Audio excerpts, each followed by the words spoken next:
Thanks, guys. Yeah. So I'm also an organizer here for DevOps Days, yeah, as you said, we had a cancellation, so I was happy to have something on the shelf that I've been building just for you guys. Now, I actually spent last night and the night before just reshaping the story, so you will get a bit more of the DevOps story of how we are using DevOps in our cloud journey to accelerate. So my name is Rasmus. I work in Mærsk. Who doesn't know what Mærsk is? A couple. I will give you brief introductions. And I head up our cloud journey. That's a job I've been holding for 2 months now. I have regretted it every day since. I've been in Mærsk for 2 years and been doing what's called bimodal IT, so not giving a shit about the rules and doing it anyways. That was more fun. Now I have to do it the right way. The story I'm going to tell today is a bit of that, just giving you behind the scenes of how we are using cloud to accelerate our digital journey. And it's okay to do bullshit bingo when I talk. I know how it works behind it, so I can defend every word. Yeah. Okay, so the story today will be a little bit about the cloud drivers. And it's based on my work, for once, but also what I see when I talk to my peers, both in the Danish market and in the European market. I will talk about self-service and how we are leveraging self-service to support our DevOps motion. But with self-service comes responsibility. And to address the responsibility, we have built a set of guardrails. I will touch on those for a second as well. And then one of my biggest pains, that is fixing the flow of funding. Now, in a big enterprise, this is a big problem and a big blocker for going all in on lean and agile and of course, the DevOps. And the last slide I have is actually an ask to you guys. So how do we scale a DevOps journey and how do we scale a cloud journey? I have a few ideas that I've put on a slide, but I would really like your feedback on how can we accelerate these enterprises into DevOps and into cloud. Great. So for that one person that didn't know Mærsk, Mærsk is, well, we want to be the global integrator of transport and logistics. That is our aim. We are a market leader in this space already. We didn't invent the container, but almost. So first of all, you're welcome. We basically move most of the planet's food. So when you eat a banana, well, again, you're welcome. When you pick up a new iPhone, you're welcome. We are moving that stuff to US and Europe from the countries where it's produced. Our company is very much an asset company, and that means that we are physical, right? What drives our revenue is our assets. And we will never be a digital company. We will never be the Uber. Are you here? Can't see you. You're in my talk, by the way. We will not be the pure digital Netflix, right? We will always be a asset company. However, if we are to compete, I just learned yesterday that Uber are building a logistics app. We see Amazon pulling a liner license, so ocean liner, that's the big ships on the sea. We are seeing a new industry called digital freight forwarders that are facing the customers and simplifying the entire supply chain management and being pure digital companies. So that's our threat picture. That is our competitors in the future. Our competitors are not the other liners, right? If we are competing with them, it's just a matter of price. And we don't want to be in the price game. We want to add value to our customers' transport and logistics. So that is what's ahead of us. And we have, at a CEO level, decided that if we are to realize our digital ambitions, we need to speed up. And it's not a matter of if we are to hire 1,000 engineers. I think I got quoted for that yesterday. that's not really the conversation we're having. We're having, what can we do to speed up our digital journey? And there's multiple things here. One is, of course, changing how we work, and the other is also changing the fabric upon we work. So I hope that set the scene. I will try to tune down the bullshit bingo from here. But it is the digital drivers, right? That is what puts us there. So first of all, question to you guys.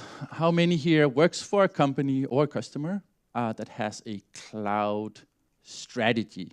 Pull up your arm. And how many of those have a cloud-first strategy? Oh, that's not a lot. Surprisingly few. Okay, we have a cloud-first strategy. I will touch on that in a second. But just so you know where I'm coming from, if you have a cloud strategy, you're okay. If not, we are hiring. I think I'm allowed to say that. So I will not talk more about that. One of the drivers we see, both in my company and also the market in general, is the drive toward a higher abstraction layer, right? So how can we spend time on what matters? And for us, it's the solution that differentiates us in the market. It's the stuff that we build ourselves. So by definition, if someone else built it first, it's not innovation. And if we want to differentiate us in a marketplace, well, we need to innovate it first. So I think that's a fair logic. So our cloud-first strategy actually talks about software as a service first. So if someone else built it, why don't we purchase that? So we're not running mail systems anymore. I hope you're also not running mail systems. I will not ask. You are. Why would we run an email system, right? We're not running CRM system. We're not running sales systems. We're not running CMS systems anymore because we can get it as a service. Now, we are also not in the business of hosting. And we definitely do not want to spend our engineers' time on hosting other people's software. There's zero value in hosting other people's software, unless you have a compelling reason to do so, of course. There's also another dimension to this, and that is the amount of engineering effort it takes to maintain an infrastructure stack. So instead of having engineers maintain the middleware layer and the operating system layer, what we're really trying to do here is get rid of the servers and then focus our time, our engineers' time, on building differentiating capabilities on the highest possible abstraction.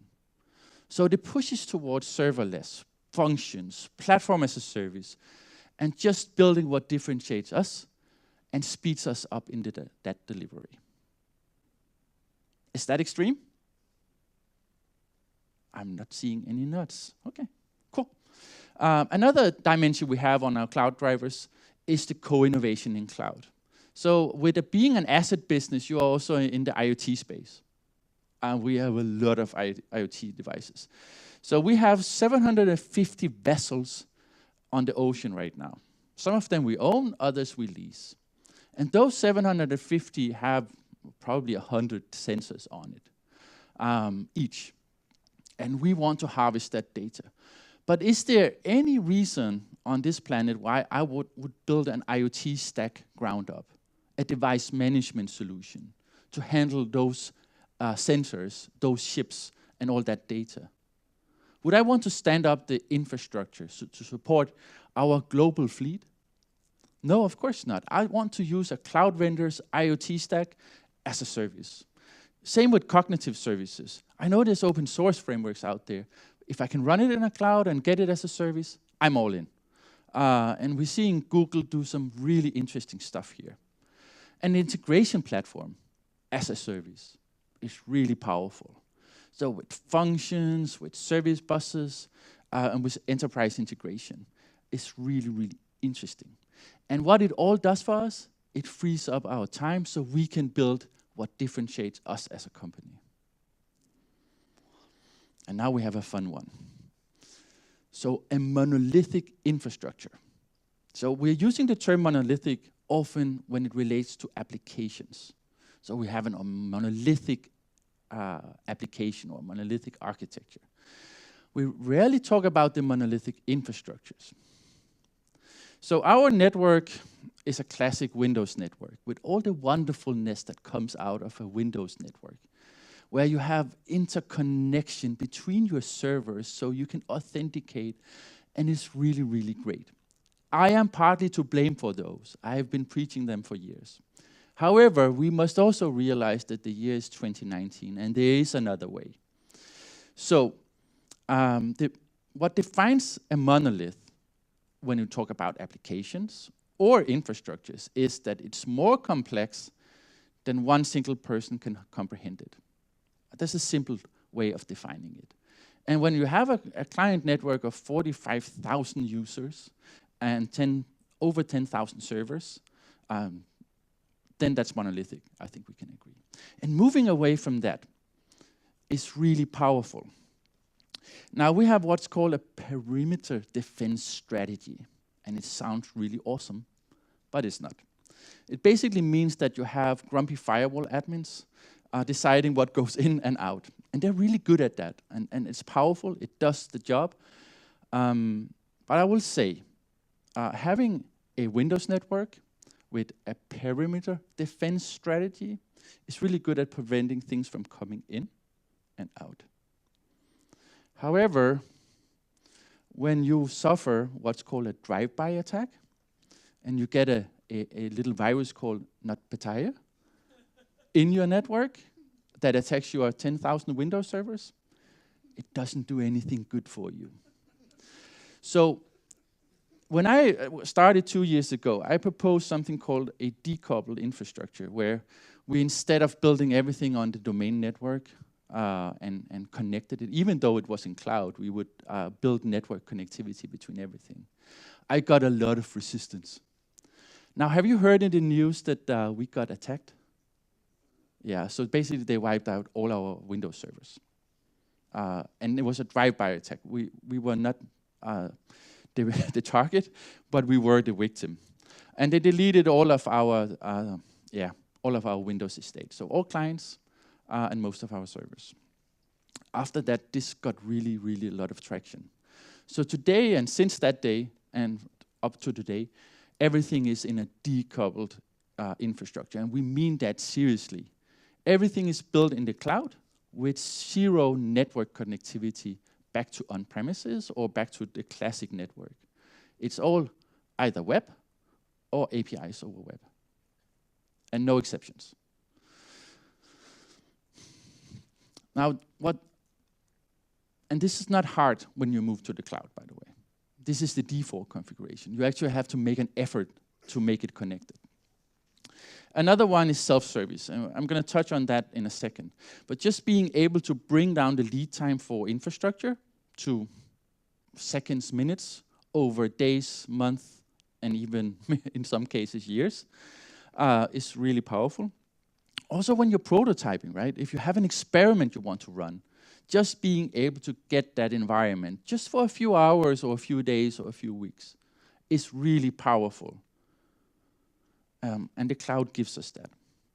The whole way we do in API and integration is the future. Now, we struggle with it in our legacy estate, but just by building everything, building it in everything greenfield is powerful. And with the technology stacks available today, particularly the open source stack for API management, it really becomes the glue of our decoupled solutions in the future. And if we could start all over and rebuild everything, API and API management, and that integration pattern would be in the core of it. 6, consumption-based and elastic infrastructure. So the usage pattern changes here. Now we move into a consumption-based model where not only can we map each CPU cycle, each API call to a specific product. That is really hard in an on-premises infrastructure. It's also elastic, right? We only pay for what we use. Particularly if you move away from IaaS or infrastructure, classic VMs. You only pay for what you use. And that also gives us a lot of value, especially when we're starting things up. We only pay for those few users that are accessing the system. And finally, is the direct cost model. Knowing exactly what product costs, how much it costs, and who is to blame if it falls outside of budgets. Great. So that is some of the drivers. I'm sure there's more, and you will have your own. You might also have reasons why not to do this, but that's what we are looking at least. Great. Cloud providers? Think of your favorite cloud provider. Is it up here? Yeah? No? No. The guy from Oracle shakes his head. I should be here. We actually have stuff in Oracle Cloud, so sorry about that.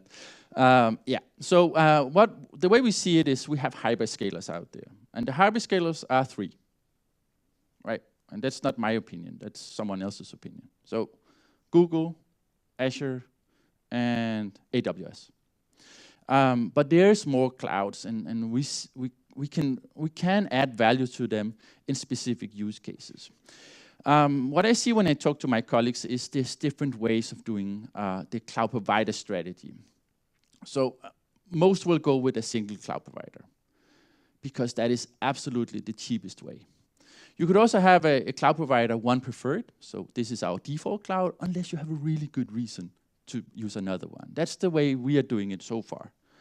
That might change, but so far, that is the scenario. So if we have something specific for China, and there is a solution in the marketplace already that is on Alibaba Cloud, why would we go to an effort to put it in our preferred cloud and take that effort upon us? Why not just consume what is there?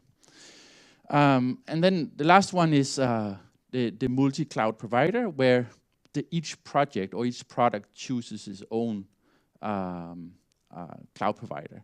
And that's a bit dangerous if you ask me. It is empowering, yes, absolutely, but it's also quite expensive. And IT, core IT is kind of diminished to be the broker, and it's really hard to build capabilities that goes across a free-for-all. So with that, some insights to the cloud drivers. Does that make sense for you guys? Just nod your heads. Yeah, okay. Or shake them. I will not tell you what to think. So with that cloud trajectory, I thought I would give you some insight to the self-service. And this will also give you an idea of how we are attacking this DevOps thing. So when I started, day 1 in my Mærsk career, we were a very classic project organization. And in IT management terms, this is called plan, build, run. How many of you have worked in a scenario where you did plan, build, run? Awesome. You love it, right? So we planned for a while, a year, maybe 2. It's fine. We built for a while, a year, maybe 2. And then we handed over to what I call the hospice mode, where the software sits to die. We do proper change management, so good handovers, and we hire an amount of people to make sure that we can do transition between the different states. But this is actually documented as a practice, and what it will give you is control. But do you think it brings agility? We're already 4 years in just building and planning, right? But it gives you control, and if that's what you need, this is the perfect model. If you're not in a hurry, of course. Then we introduced cloud to the mix, and I would tell you what that did for us, and I will be super honest. It did absolutely nothing. We did exactly the same as earlier. We did planning for a while, we did building for a while, and then we handed it over for safekeeping with our IT guys. And it's super stable. I mean, we really can predict down to every detail how the system will behave. The challenge is that the market changing, of course. So after a couple of years, apparently, who would have guessed the needs of our business has changed, and we need to go and rebuild. So we introduced something called bimodal IT. Who have heard of that? Only a few. So it's Gartner, in all their wisdom, they came up with the solution for this, and that's just to, well, basically keep that and then do DevOps on the side. I will show you how that looks. It looks like this. So you basically build a parallel organization that is allowed to do plan, build, run, continuous delivery. You can deliver within hours if that's what you like. Right. Now the awesome thing here is it's fast. And there's very little resistance because often teams are empowered to not give about the normal governance and policies of the organization. So it works, it gives you the agility, but it also brings one or two challenges. You are kind of establishing an A team and a not A team, right?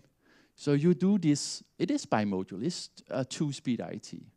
Now, it is kind of like wetting your pants to keep warm in winter because you incur so much debt in the organization, maybe not technical debt, but organizational debt, and it gives you a sense of resistance. But we tried this out for about 1.5 years, and that went well. We established, I think, 15 digital products, our connected vessel, and a lot of really cool things. I will tell you one of them is called instant booking. Now you can book a container, move from A to B, and you get an instant reply. Isn't that awesome? We released it last year, and we were the first in the market because of plan, build, run, right? Because of DevOps. Now we are reshaping this, and this is the start of real DevOps. So instead of having bimodal IT, we are introducing something called the unified delivery model, which all is together in one uniform service delivery. We still have the same features. So we, instead of having one or the other, now we have service options in the future model. We still do the sustain workloads where changes go into change management are delivered by our core IT team. We can also do DevOps. The difference here is that we have automated all the interfaces. So all the requirements of IT operations have been automated and are APIs now. So when we do a change request to the ITIL team, it's an API. We just automate it away, right? When we need to interface with our command and control center, that's automated. It's as a service. In this way, we can still do the DevOps motion and still harvest the value of a core IT team. And we will introduce a hybrid model that will give you the best of both, sort of say, where you can plan build in a smaller DevOps team that might not have reliability engineering or someone keeping the lights on while others sleep. So basically, still having the change management and handover to IT, but the main difference here is that we pull in all the great learnings from DevOps, so infrastructure as code, continuous delivery and deployment, no human access to environments, etc. And use those practices together with a handover to an ITIL-based IT service management organization. So we're trying to harvest this off, and the benefit it gives us is support to do continuous delivery for smaller teams and a low-cost run operations. Great. IT will look after the fabric and help us do some auditing and some governance on that. Now let me just briefly touch on the guardrails. So the guardrails is what makes this happen, possible, right? So you will have guardrails for each delivery team to be within. Now guardrails are there. It's part of the Lean Kit, and it's there to support our dev teams in making better decisions, right? Self-service introduces a lot of choices, but just ensuring that those choices are limited and getting the value out of alignment. So some examples of how we have implemented this is our cloud architecture principles. Now, the cloud architecture principles defines how we do encryption, how we do certificates.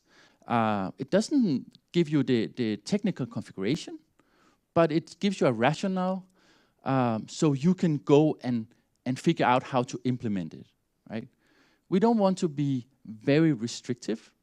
We just want to help our engineering teams in moving forward faster. It's owned by my team so far, but we internally open source it. So if you disagree with the guardrails, make a pull request, right? And we will treat all of those, of course. Some of our cloud architecture principles are enforced because, just to prevent accidents from happening. That could be encryption at rest or no human access to production environment, requirement to use pipeline and infrastructure as code. Those are enforced, right? It is not possible for an engineer with standard privileges to get access to production environment. There's another way, of course, but I think you get the essence of it. So, with that, let me just briefly touch on the funding. And the reason I have it here is because it doesn't really not necessarily relate to DevOps, but it is a huge blocker. And I experience that on my personal body almost every day. We have a project funding model, meaning that money are injected into projects, and then money will be there for the duration of the project. Now, that sounds fine, right?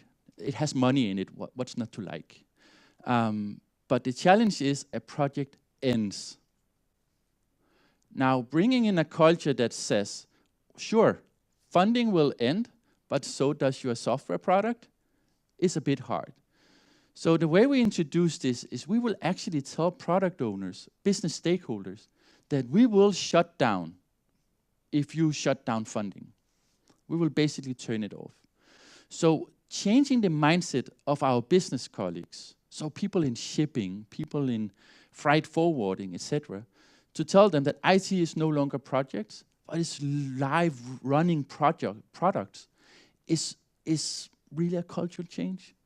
So what we're trying to do here is provide showback, so really good tooling to drive cost transparency and anchor the ownership within the product owners. And if you have any tricks how to succeed with this, I'm more than happy to take it from you. So with that, I'm at the almost end of the talk. How am I doing on time? 1 minute, okay. So, I guess we will do feedback after. Thank you very much. Well, we also started a few minutes late. So, changing a global organization is hard, and it will always be hard. I recognize that. What we're trying to do is build a community of pro-cloud engaged engineers. We're also trying to build an engineering culture on this side. And that's something that organic needs to grow, right? You cannot buy a company to come and fix that for you. What we're trying to build is internal communities, so machine learning communities, cloud engineering communities, so by topics, and do a lot of demos. Show each other what you have built, right? This is the advantage of being a big company, but it's also the disadvantage. I'm happy to take some ideas from you if you have succeeded in your job. I would really like to hear it. What we've done besides this is internal tech conferences. We're doing our first in May, I believe. Newsletters. What's up with devs and newsletters? No, seriously, is that the only thing you read? It's really hard to get people's attention. And then, of course, hackathons, and we also have a dojo concept coming up. So with that, thank you so much for your attention. I hope this brought value to you, and I'm happy to take questions afterwards. So thank you so much.